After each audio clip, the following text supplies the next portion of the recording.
Is Mr. Bob Carpenter, and the work that, with a gift from the New Jersey Society of the Sons of the Revolution, we were able to complete this spring, which was conservation and restoration on the historic gravestones here at Old Dutch Parsonage.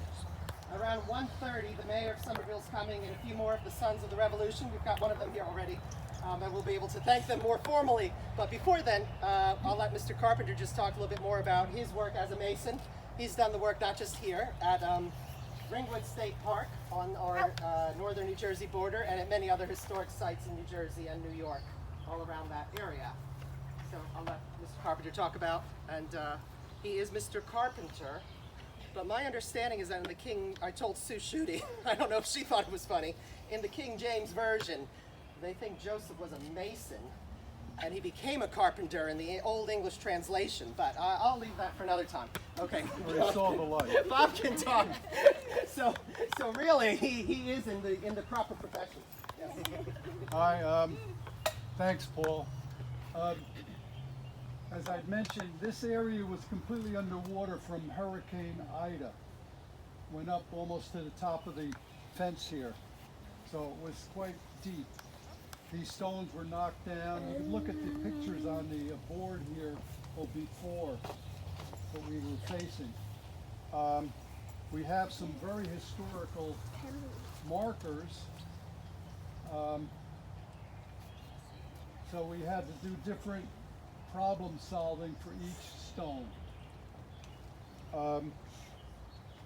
We have three field stones that are marked here. Those were predating the red sandstone, which the red sandstone came from around Newark, New Jersey.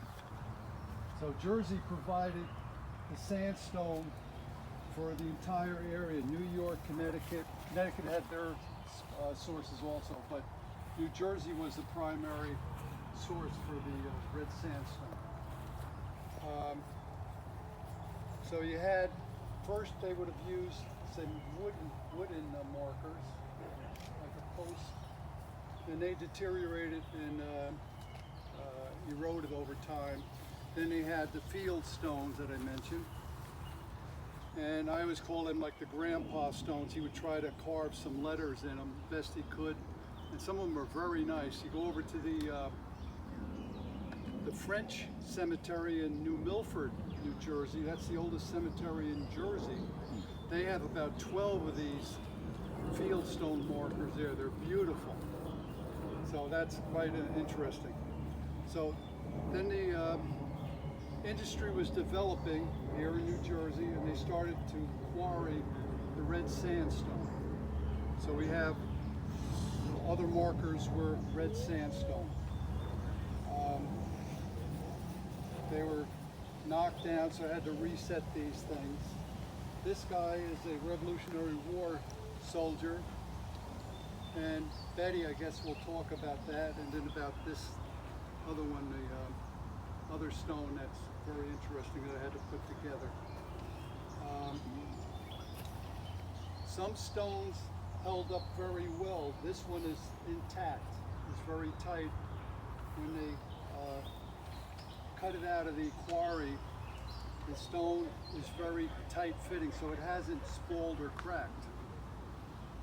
This one over here, from the same area, it's layered. You know, the sandstone is a sedimentary rock, and it sprawled off. It came apart. That's from the weathering. And you don't know what you're going to get. It's like that, you know, Forrest Gump thing. And then some of the markers were totally eroded and not too good a shape. So I had to try to put them together. So that's where I have the three spots here to keep the stones together. That was my intention. Some of them are split. I couldn't glue them together. This one, oh, careful, Bob. I was very lucky. This was a very tight stone. This was broken here. So this, I was very happy to be able to re-glue this and then repair it and then fill in. So we have the full height of this stone. This is a very important one. And there's like the Dutch, the tulips here. And you'll see like the soul effigy that was carved, they're frowning ones. And then the carving of the letters, and then they have the script. So it's quite involved. And this one, I bet you if we did some research, this might be by John Zuricher, who was very popular. He was the main guy from 1740 to about 1770, before the Revolution. And this was his style. His stones went far up to, or all the way up to Schenectady, all the way through Jersey, Delaware, New York, Connecticut. He was the guy to go to. And putting these back together, you're on your hands and knees, because these stones were all flat in the ground. You didn't know what you're going to get. So you take them up, and then you're looking at them. And then I found there's some inscriptions down in the bottom. So I wanted to show those, that it was carved at one time. So you got to look real hard. There's some inscriptions. Over here, there's some. And then there was some splits, so I tried to fill those in. The idea was to keep water from penetrating into the stone so it would roll off. It's all custom ordered stuff. It works though. All of this is like low relief carving. It's subtractive carving. You're carving it away to get to your finished object. I have over here some examples. We can go looking at how they did the carving. And basically on this is a flat chisel. That's the way they would do the lettering and everything else. So these haven't changed in millions or thousands of years, not millions, thousands of years. So I have some examples of some limestone over here that you could try your hand at if you want to just chip away and get a feel for, you know, this stuff wasn't easy to do. Yeah.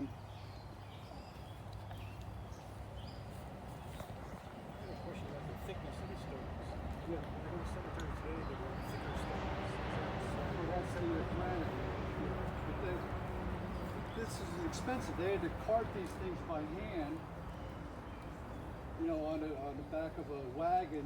The guys had to lift them, build a tripod. It's tough. So How deep are they sunk into the depends. They go, some of them go down like 3 feet. Oh. They're Oh, down. so they're big substantial. pieces. Yeah. This is just some ideas on how they would carve. I'll pass this around.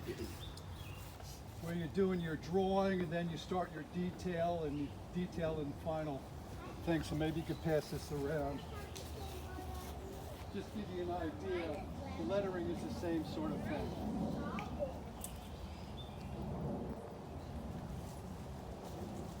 So this is low relief carving.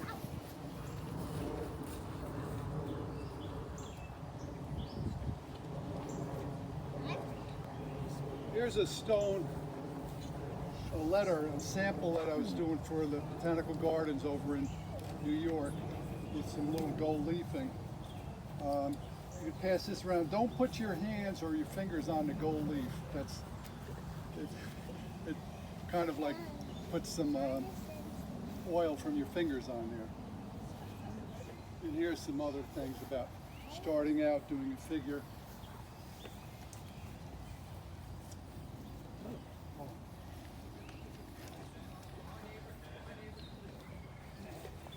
I brought wood because it's lighter than the stone, but this is I grew up in Sleepy Hollow, Tarrytown, New York. This is the Old Dutch Church in low relief. So that's a low relief. Now we go to a higher relief, and then in the round. Say you have a block of wood.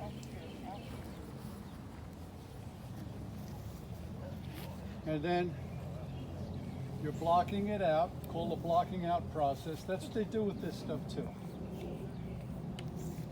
Okay? Anybody can guess what this is going to be? Line.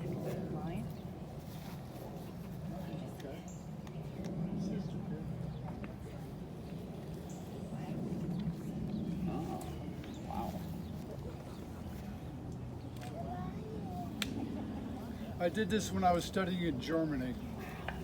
That's where my background. I was an engineer and quit all that. So basically the line is in there. So this is carving in the round.